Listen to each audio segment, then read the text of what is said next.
ਵਾਹਿਗੁਰੂ ਜੀ ਕਾ ਖਾਲਸਾ ਵਾਹਿਗੁਰੂ ਜੀ ਕੀ ਫਤਿਹ। ਪਿਆਰੇ ਵਿਦਿਆਰਥੀਓ, ਅੱਜ ਅਸੀਂ ਹਿਸਟਰੀ ਦਾ ਬੇਟਾ ਚੈਪਟਰ 7 ਵਣ ਸਮਾਜ ਤੇ ਬਸਤੀਵਾਦ ਬਾਰੇ ਪੜਾਂਗੇ। ਬੇਟਾ ਵਣ ਸਮਾਜ, ਸਭ ਤੋਂ ਪਹਿਲਾਂ ਗੱਲ ਕਰਾਂਗੇ ਵਣ ਕੀ ਹੁੰਦੇ। ਵਣ ਜਿਹਨੂੰ ਜੰਗਲਾਂ ਨੂੰ ਕਹਿੰਦੇ ਆਪਾਂ, ਤੇ ਜੰਗਲ ਜਿਹੜੇ ਆ ਸਾਡੇ ਲਈ ਸ਼ੁਰੂ ਤੋਂ ਹੀ ਬਹੁਤ ਉਪਯੋਗੀ ਹੋਏ ਆ। ਬੇਟਾ ਜੰਗਲਾਂ ਤੋਂ ਮਨੁੱਖ ਨੇ ਰਹਿਣ ਲਈ ਘਰ ਬਣਾਏ ਆ, ਬਾਲਣ ਲਈ ਲੱਕੜ ਦੀ ਵਰਤੋਂ ਕੀਤੀ ਹੈ, ਈਵਨ ਜੜੀ ਬੂਟੀਆਂ ਵਿੱਚ ਵੀ ਇਹਨਾਂ ਦੀ ਵਰਤੋਂ ਹੁੰਦੀ ਹੈ।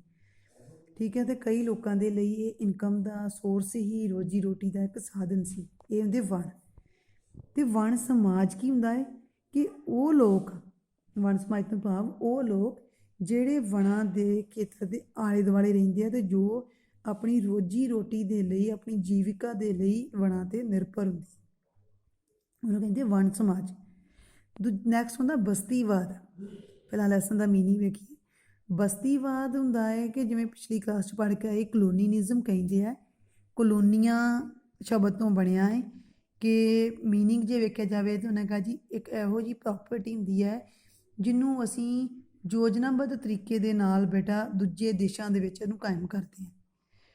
ਤੇ ਜਿਵੇਂ ਅਸੀਂ ਪਿਛਲੀ ਕਲਾਸ 'ਚ ਪੜ੍ਹ ਕੇ ਆਏ ਬਸਤੀਵਾਦ, ਕਿ ਇੱਕ ਦੇਸ਼ ਵੱਲੋਂ ਦੂਜੇ ਦੇਸ਼ ਦੇ ਸਮਾਜਿਕ, ਆਰਥਿਕ, ਭੂਗੋਲਿਕ ਖੇਤਰ 'ਤੇ ਕਬਜ਼ਾ ਕਰਨਾ, ਉਹਦੇ ਵੱਖ-ਵੱਖ ਸਾਧਨਾਂ ਦੇ ਉੱਪਰ ਕਬਜ਼ਾ ਕਰਕੇ ਉਹਨਾਂ ਦੀ ਵਰਤੋਂ ਜਿਹੜੀ ਉਹ ਖੁਦ ਕਰਨੀ, ਇਹਨੂੰ ਕਹਿੰਦੇ ਬਸਤੀਵਾਦ।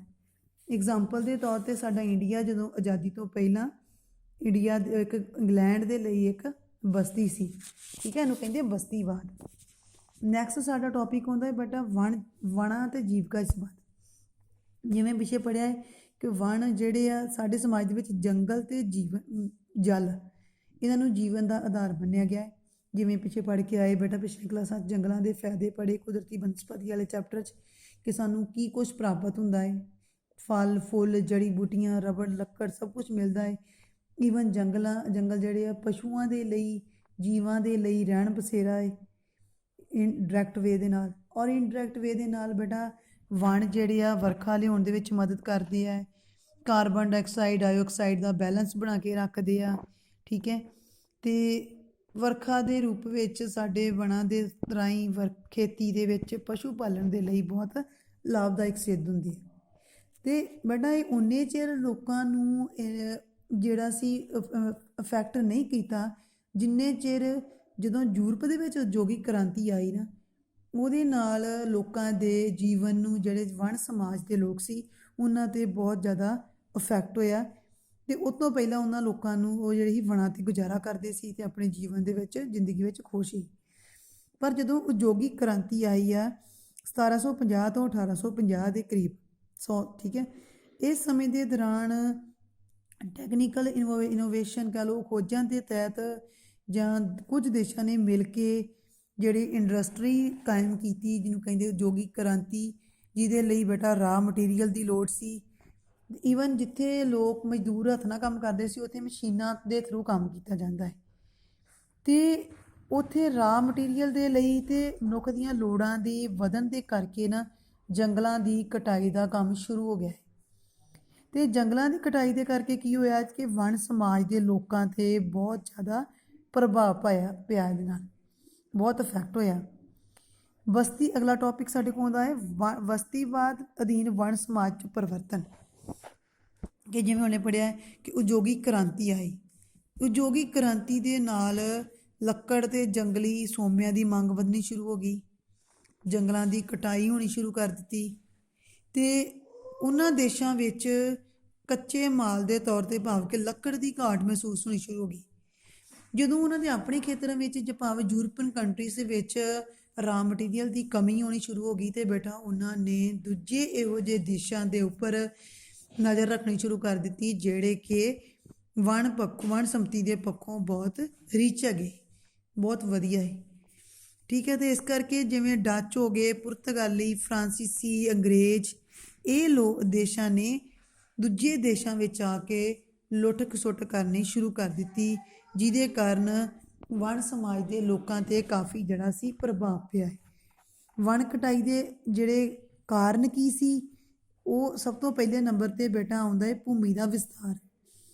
ਭੂਮੀ ਦਾ ਵਿਸਤਾਰ ਕਿ ਜਿਉਂ-ਜਿਉਂ ਪਾਪੂਲੇਸ਼ਨ ਵੱਧਦੀ ਜਾਣ ਡਈ ਸੀ, ਤੇ ਲੋਕਾਂ ਦੀਆਂ ਲੋੜਾਂ ਵਧਣੀਆਂ ਸ਼ੁਰੂ ਹੋ ਗਈਆਂ। ਲੋਕਾਂ ਦੀਆਂ ਲੋੜਾਂ ਵੱਧ ਗਈਆਂ ਤੇ ਬੇਟਾ ਅਨਾਜ ਦੀ ਕਮੀ ਨੂੰ ਪੂਰਾ ਕਰਨ ਦੇ ਲਈ ਉਹਨਾਂ ਨੇ ਕੀ ਕੀਤਾ, ਜੰਗਲਾਂ ਨੂੰ ਕੱਟ ਕੇ ਉੱਥੇ ਖੇਤੀ ਕਰਨੀ ਸ਼ੁਰੂ ਕਰ ਦਿੱਤੀ।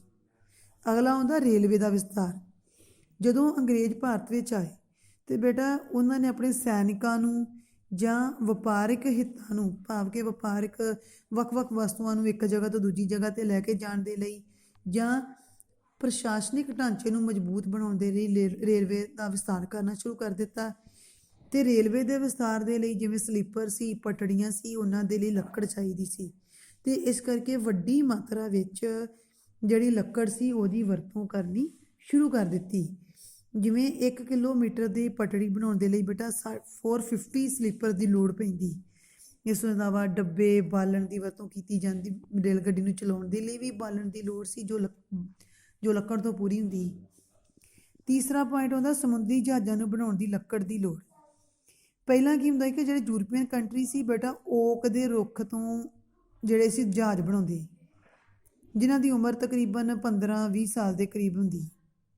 ਜਦ ਕਿ ਇੰਡੀਆ ਦਾ ਜਿਹੜਾ ਸਾਗਵਾਨ ਦਾ ਰੁੱਖ ਸੀ ਉਹ ਮਜ਼ਬੂਤ ਹੁੰਦਾ ਸੀ ਤੇ ਉਹ ਜਿਹੜਾ ਸੀ ਲੰਮਾ ਸਮਾਂ ਡਿਊਰੇਬਿਲਟੀ ਉਹਦੀ 50 ਈਅਰ ਦੇ ਕਰੀਬ ਉਹ ਸਮਾਂ ਕੱਢਦੇ।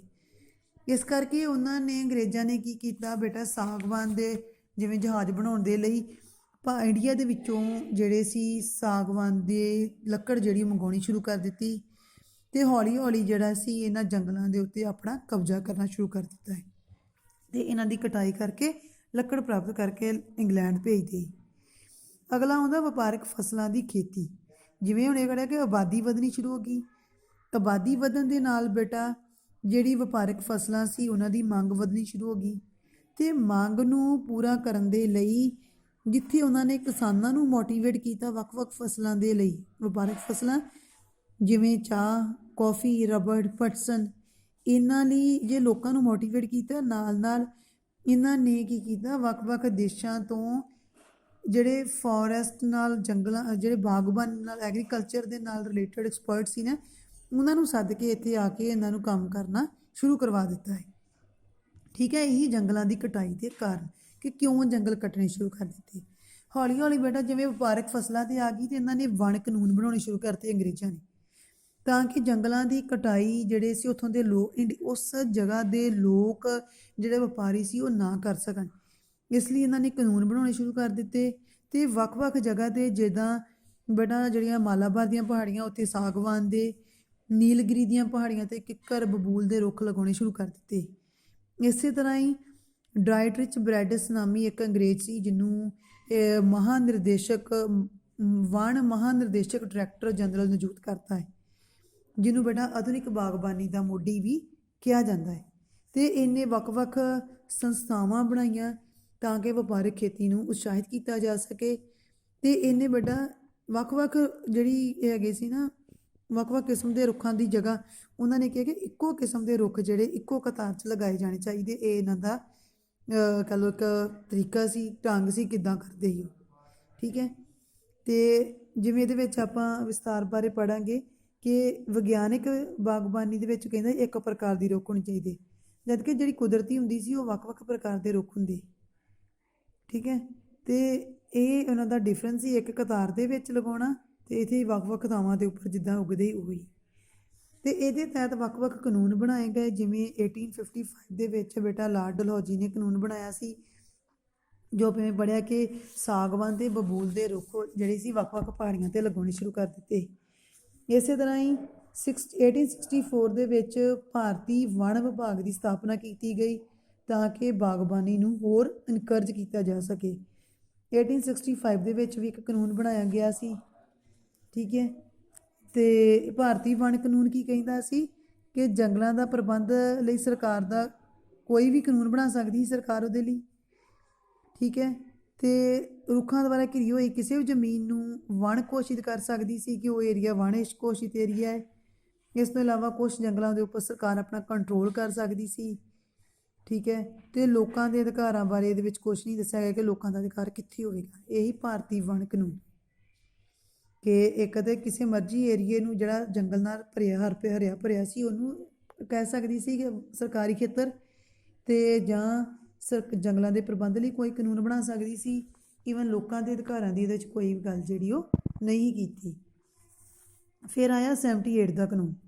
1878 ਦੇ ਅਧੀਨ ਨਾ ਜੰਗਲਾਂ ਨੂੰ 3 ਹਿੱਸਿਆਂ 'ਚ ਵੰਡਿਆ ਗਿਆ ਹੈ: ਰਾਖਵੇਂ, ਸੁਰੱਖਿਅਤ ਅਤੇ ਪੇਂਡੂ ਵਣ। ਰਾਖਵੇਂ ਵਣ ਹੁੰਦੇ ਸੀ ਜੋ ਵਪਾਰਕ ਉਤਪਾਦਨ ਲਈ ਰੱਖੇ ਜਾਂਦੇ ਸੀ, ਅਤੇ ਇੱਥੇ ਬੇਟਾ ਖੇਤੀ ਕਰਨੀ ਜਾਂ ਪਸ਼ੂ ਚਰਾਉਣ 'ਤੇ ਮਨਾਹੀ ਸੀ। ਸੁਰੱਖਿਅਤ ਵਣ ਹੁੰਦੇ ਸੀ ਜਿੱਥੇ ਪਸ਼ੂ ਚਰਾਉਣ ਅਤੇ ਖੇਤੀ ਕਰਨ 'ਤੇ ਰੋਕ ਸੀ, ਪਰ ਲੋਕ ਅੰਗਰੇਜ਼ਾਂ ਨੂੰ ਰਿਸ਼ਵਤ ਦੇ ਰੂਪ ਵਿੱਚ ਕੁਛ ਦੇ ਕੇ ਉੱਥੇ ਜਿਹੜੀ ਉਹਨਾਂ ਦੀ ਵਰਤੋਂ ਜਿਹੜੀ ਉਹ ਕਰ ਲੈਂਦੇ। ਅਗਲਾ ਆਉਂਦਾ ਸੀ ਪੇਂਡੂ ਵਣ। ਪੇਂਡੂ ਵਣ ਜਿਹੜੇ ਇਲਾਕੇ 'ਚ ਰਹਿਣ ਵਾਲੇ ਲੋਕ ਸੀ, ਉਹ ਉੱਥੋਂ ਆਪਣੇ ਲਾਗੇ ਬੰਨੇ ਏਰੀਏ ਤੋਂ ਲੱਕੜ ਜੰਗਲ ਲੱਕੜ ਜਿਹੜੀ ਸੀ ਜਲਾਉਣ ਵਾਸਤੇ ਜਾਂ ਘਰ ਬਣਾਉਣ ਵਾਸਤੇ ਉਹਦੀ ਵਰਤੋਂ ਕਰ ਸਕਦੇ ਸੀ।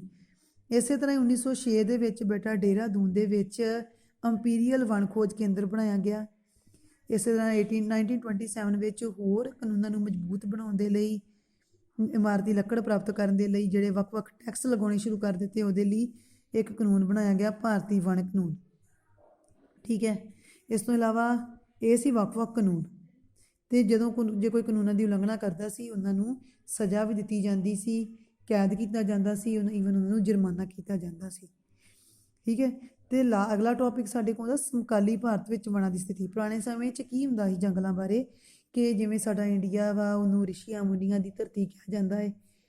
ਠੀਕ ਹੈ। ਵਣ ਅਤੇ ਵਣ ਜੀਵਾਂ ਦੀ ਸੁਰੱਖਿਆ ਕਰਨੀ ਸਾਡੀ ਪਰੰਪਰਾ ਰਹੀ ਪਹਿਲੇ ਸਮੇਂ ਤੋਂ ਹੀ। ਵਣਾਂ ਨਾਲ ਬਹੁਤ ਵਧੀਆ ਰਿਲੇਸ਼ਨ ਸੀ ਲੋਕਾਂ ਦਾ। ਜਿਵੇਂ ਮਹਾਰਾਜਾ ਅਸ਼ੋਕ ਹੋਇਆ ਸੀ, ਉਹਨੇ ਬੇਟਾ ਜਿਹੜੇ ਸ਼ਿਲਾ ਲੇਖ ਸੀ ਜਿਹਦੇ 'ਚ ਆਪਣਾ ਸੰਦੇਸ਼ ਲਿਖਵਾਉਂਦਾ ਹੁੰਦਾ ਸੀ ਨਾ, ਉਹਦੇ ਵਿੱਚ ਉਹਨੇ ਵੱਖ-ਵੱਖ ਜਾਨਵਰਾਂ ਜੀਵ ਜੰਤੂਆਂ ਨੂੰ ਮਾਰਨ 'ਤੇ ਪਾਬੰਦੀ ਲਗਾਈ ਸੀ। ਈਵਨ ਉਹਨੇ ਵਣਾਂ ਨੂੰ ਸਾੜਨ 'ਤੇ ਵੀ ਰੋਕਿਆ ਹੋਇਆ ਸੀ ਕਿ ਇਹਨਾਂ ਨੂੰ ਖਤਮ ਨਹੀਂ ਕੀਤਾ ਜਾਵੇਗਾ। ਠੀਕ ਹੈ। ਅਤੇ ਜਿੰਨੇ ਚਿਰ ਅੰਗਰੇਜ਼ ਭਾਰਤ ਵਿੱਚ ਨਹੀਂ ਆਏ, ਭਾਵ ਬਸਤੀਵਾਦ ਤੋਂ ਪਹਿਲਾਂ ਜਿਹੜੀ ਸੀ ਵਣਾਂ ਦੀ ਸਥਿਤੀ ਬਹੁਤ ਵਧੀਆ ਸੀ। ਲੋਕਾਂ ਦੇ ਜੀਵਨ ਨੂੰ ਕੋਈ ਤਰ੍ਹਾਂ ਦਾ ਜਿਹੜੇ ਕਾਨੂੰਨ ਸੀ ਉਹਨੂੰ ਪ੍ਰਭਾਵਿਤ ਨਹੀਂ ਸੀ ਕੀਤਾ। ਪਰ ਜਦੋਂ ਅੰਗਰੇਜ਼ ਭਾਰਤ ਵਿੱਚ ਆਏ, ਉਹਨਾਂ ਨੇ ਵਣਾਂ ਨੂੰ ਲੈ ਕੇ ਵੱਖ-ਵੱਖ ਕਾਨੂੰਨ ਬਣਾਏ, ਅਤੇ ਇਹਦੇ ਨਾਲ ਕੀ ਹੋਇਆ ਕਿ ਜਿਹੜੇ ਉੱਥੋਂ ਦੇ ਵਣ ਸਮਾਜ ਦੇ ਲੋਕ ਸੀ ਉਹਨਾਂ ਦਾ ਜੀਵਨ, ਈਵਨ ਉੱਥੋਂ ਦੇ ਜਿਹੜੇ ਵਪਾਰੀ ਸੀ ਉਹਨਾਂ ਦਾ ਕੰਮ ਬਹੁਤ ਜ਼ਿਆਦਾ ਪ੍ਰਭਾਵਿਤ ਹੋਇਆ ਸੀ। ਠੀਕ ਹੈ। ਹੁਣ ਜਿਹੜਾ ਪ੍ਰਭਾਵ ਸੀ ਉਹ ਆਪਾਂ ਨੈਕਸਟ ਟੌਪਿਕ ਜਿਹੜਾ ਵਾ ਪ੍ਰਭਾਵ ਉਹ ਅੱਗੇ ਕਰਾਂਗੇ। ਇਹਦੇ ਚੈਪਟਰ ਨੂੰ ਬੇਟਾ ਤੁਸੀਂ ਰੀਡਿੰਗ ਜਿਹੜੀ ਉਹ ਜ਼ਰੂਰ ਕਰਨੀ। ਵਾਹਿਗੁਰੂ ਜੀ ਕਾ ਖਾਲਸਾ, ਵਾਹਿਗੁਰੂ ਜੀ ਕੀ